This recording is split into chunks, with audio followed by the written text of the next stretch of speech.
Hello everybody, welcome. This is Tapan sir, Aastha plus classes Rajkot. आज हम जो सीखने वाले हैं, यहाँ पे दो पैरेलल लाइन हमको दी गई है एल एंड एम, और जो टी है उसको बोलते हैं ट्रांसवर्सल। और उससे जो एंगल फॉर्म्स होते हैं, vertically opposite angle, corresponding angles, alternate angles, exterior angle and interior angle, वो सभी की इंफॉर्मेशन हम डिटेल में लेने वाले हैं आज। ठीक है, तो रेडी हो जाइए आप और पूरे वीडियो को आप एंड तक देखिएगा। पूरी इंफॉर्मेशन आज मैं आपको सिखाने वाला हूं। किसके बारे में? टू पैरेलल लाइंस है और जो ट्रांसवर्सल है और उससे जितने भी एंगल फॉर्म्स होते हैं उसके बारे में। ठीक है, तो रेडी हो जाइए, स्टार्ट करते हैं। सबसे पहले हम स्टार्ट करेंगे वर्टिकली ऑपोजिट एंगल्स। ठीक है, और वर्टिकली ऑपोजिट एंगल्स है वो जो हमारे अल्फाबेट है उसमें एक्स बनाते हैं इस तरह से।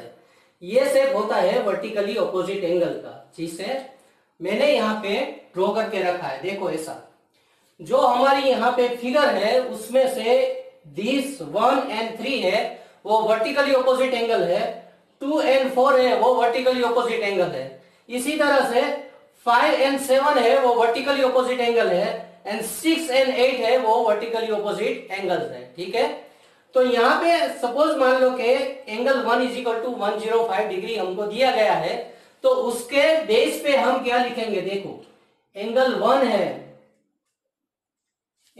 है उतना एंगल 3 है, तो = एंगल 3, और जो एंगल 3 रहेगा वो भी 105 डिग्री होगा, 105 डिग्री इस तरह से। ठीक है, अब हमको दिया गया है कि और एंगल भी अगर फाइंड करना है, एंगल 2 and 4, तो हम किस तरह से फाइंड करेंगे?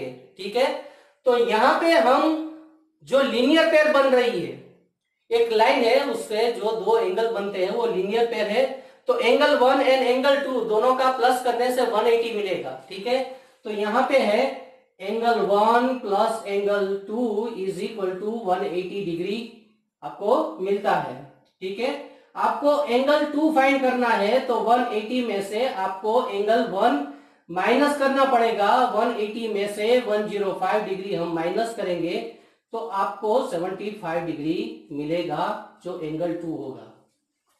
ठीक है, तो एंगल 2 हमको मिल गया है यहाँ पे 75 डिग्री, और जितना एंगल 2 है उतना ही 4 होता है, क्योंकि वर्टिकल ऑपोजिट एंगल में एक्स फॉर्म होता है, दैट्स व्हाई। ठीक है, तो यहाँ पे हम राइट कर सकते हैं कि एंगल 2 = उसके ऑपोजिट एंगल 2 = एंगल 4 होगा, और उसकी वैल्यू भी 75 डिग्री होगी। ठीक है, तो यहाँ पे आपको ये समझ लेना है कि vertically opposite angles always x form करते हैं, और उसके बेस पे यहाँ पे देखो 6 जो होगा उतना ही एंगल 8 होगा, और 5 होगा उतना ही एंगल 7 होगा, जिससे हम आगे सीखने वाले ही हैं। तो सबसे पहले वर्टिकल ऑपोजिट एंगल है वो हमने ठीक तरह से सीख लिया है। ठीक है, तो हम अब दूसरे एंगल पे जाएंगे जिसका नाम है कॉरस्पॉन्डिंग एंगल्स, और वो जो कौन सा शेप बनाता है अल्फाबेट्स का उसके बारे में हम सीखेंगे। सेकंड एंगल है उसका नाम है कॉरस्पॉन्डिंग एंगल, जो एफ बनाता है। देखो यहाँ पे ध्यान से आप देखो तो एफ सिंबल बन रहा है, जो हमारा अल्फाबेट है, इंग्लिश अल्फाबेट, एफ सिंबल इस तरह से ये बना रहा है। तो जो एंगल इतना होगा, यहाँ पे जो भी एंगल होगा वही एंगल यहाँ पे होगा, उसका मेजरमेंट दोनों का सेम रहेगा, और यहाँ पे है उतना ही एंगल यही होगा। ठीक है, फिगर में एक बार ध्यान से हम समझ ले एफ कहाँ पे बन रहा है। देखो 2 and 6 वो इक्वल है, 3 and 7 इक्वल है। ठीक है, अगर ये फिगर के बेस पे हम देखें, इसके बेस पे, तो 1 and 5 इक्वल है, एंड 4 and 8 इक्वल है। ठीक है, तो उसके मेजरमेंट के बारे में हम यहाँ पे इंफॉर्मेशन राइट कर रहे हैं। सबसे पहले इस पे फोकस करेंगे। 2 and 6 इक्वल है, तो एंगल 2 = एंगल 6। एंगल 2 हमने निकाला है 75 डिग्री, तो यहाँ पे एंगल 6 भी 75 डिग्री हो जाएगा। ठीक है, और यहाँ पे एंगल 3 = एंगल 7 है, तो यहाँ पे हम राइट करेंगे एंगल 3 = एंगल 7, और जो एंगल 3 है वो वर्टिकली ऑपोजिट एंगल से 105 मिल रहा था, तो ये भी 105 डिग्री ही होगा। ठीक है, अगर ये फिगर के हिसाब से हम देखें तो एंगल 1 एंड 5 इक्वल है, तो यहाँ पे angle 1 is equal to angle 5, angle 1 है 105, तो एंगल 5 भी 105 डिग्री ही होगा। ठीक है, और ये 4 एंड 8 इक्वल होगा, तो angle 4 is equal to angle 8। ठीक है, 2 एंड 4 इक्वल है वर्टिकली ऑपोजिट एंगल के हिसाब से, तो 2 है 75 डिग्री, तो 4 75 होगा, और एंगल 8 भी 75 डिग्री हो जाएगा। It's very easy to find out different angles using this property और दिस मेथड। ठीक है, तो यहां पे सबसे पहले हमने देखा x बनता है वर्टिकली ऑपोजिट एंगल में, f बनता है करस्पॉन्डिंग एंगल में। अब हम तीसरे एंगल के पास जाते हैं जिसका नाम है अल्टरनेट एंगल। ठीक है, रेडी हो जाइए। हमारा जो थर्ड एंगल है उसका शेप बनता है z, जिसको अल्टरनेट एंगल बोलते हैं, और उसका जो शेप बनता है वो z बनता है, इस तरह से और इस तरह से। अगर हम अपने फिगर में देखें तो यहाँ पे 3 एंड 5 है, वो अल्टरनेट एंगल्स है जो z बनाते हैं, बराबर उसका शेप है वो z बनता है, या सीधा हो या उल्टा z हो। और यहाँ पे भी z बनता है एंगल 4 एंड 6 के साथ, तो angle 4 is equal to angle 6 होगा, angle 3 is equal to angle 5 होगा। बहुत ही आसान है। तो यहाँ पे हमको राइट करना पड़ेगा कि सपोज मान लो कि 3 है, तो 3 हमको मिल गया 105 वर्टिकल ऑपोजिट एंगल्स है, तो यहाँ पे जितना एंगल 3 है उतना एंगल 5 होगा, और है 105 डिग्री, वो उसका मेजरमेंट है जो हमने पहले से फाइंड कर लिया है। दूसरा हमको मिलता है 4 एंड 6 से, ये z बनता है 4 एंड 6 में, वर्टिकल ऑपोजिट एंगल से 2 एंड 4 इक्वल है, तो ये 75 डिग्री है, तो angle 4 is equal to angle 6 is equal to 75 degree होगा।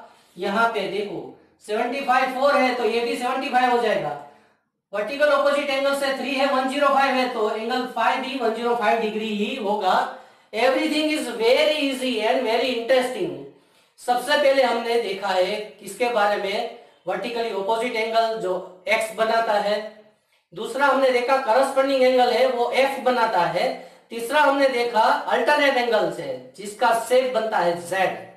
ठीक है, अब हम जाते हैं इंटीरियर एंगल्स के पास, और इंटीरियर एंगल्स का शेप किस तरह से बनता है वो हम सीखेंगे। इंटीरियर एंगल का शेप होता है C।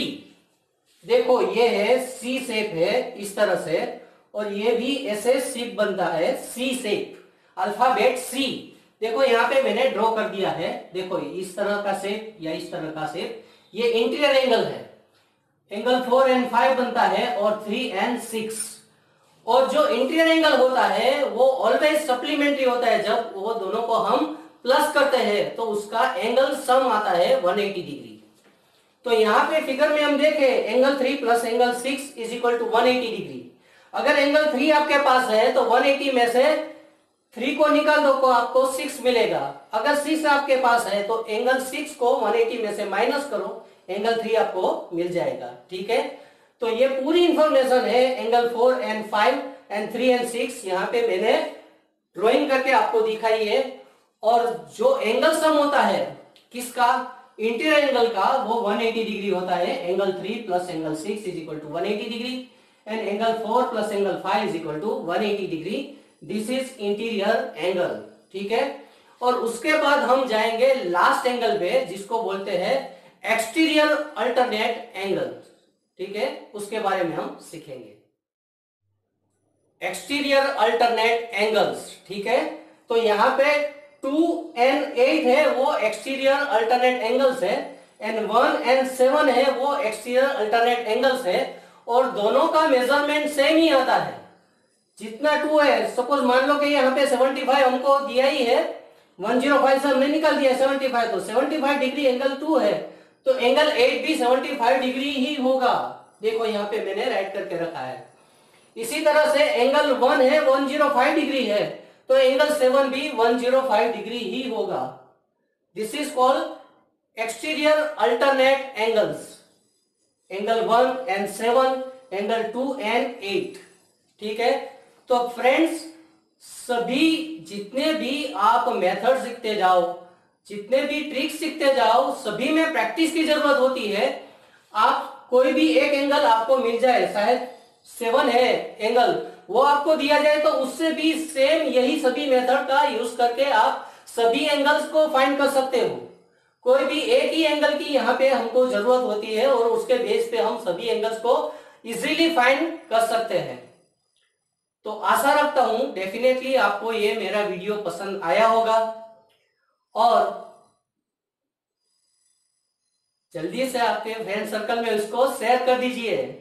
और जिस किसी ने हमारे चैनल को सब्सक्राइब नहीं किया है वो जल्दी से कर दे सब्सक्राइब, बेल आइकन को प्रेस कर दे, आपको नए नए वीडियो मिलते जाएंगे और मैथ्स को एंजॉय करते रहिए। More practice more benefit. Maths is an interesting subject and easy subject, कुछ नहीं है उसमें। प्रैक्टिस करते जाइए, आप मैथ्स के लवर बनते जाओगे। ठीक है, ऑल द बेस्ट, जय गुरु। मैथ्स के साथ बने रहिए।